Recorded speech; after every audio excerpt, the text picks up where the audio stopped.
The General Superintendent began her employment under the agreement on July 1st, 2007, and whereas the employment agreement entered into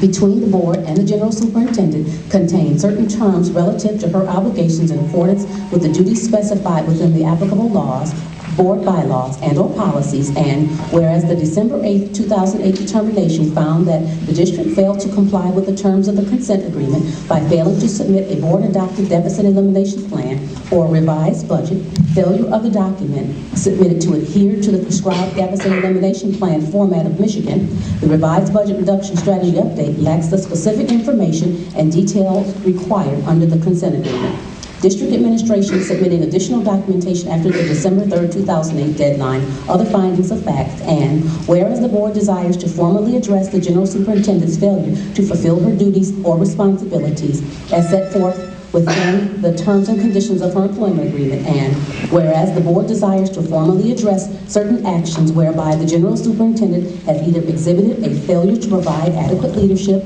and supervision of district staff and operations, poor judgment in making decisions on behalf of the district,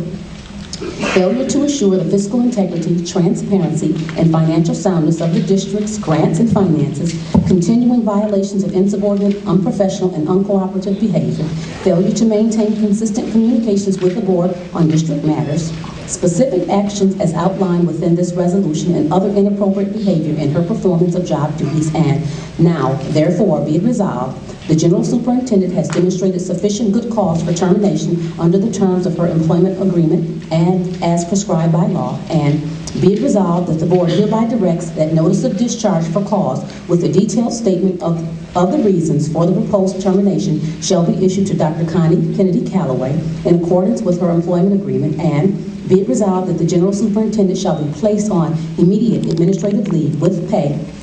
as of the date of the formal notice as prescribed within her employment agreement, and be it resolved that the General Superintendent has the right to contest this termination as prescribed within her employment agreement, and be it resolved that the board or its designee shall take all remaining action necessary for implementation of this resolution, and be it resolved that the board and district staff shall immediately adhere to the actions within this resolution, and it is further resolved that the board authorizes the President of the Detroit Board of Education and the board secretary to sign and execute this resolution and all necessary documents to carry out the spirit and intent of this resolution.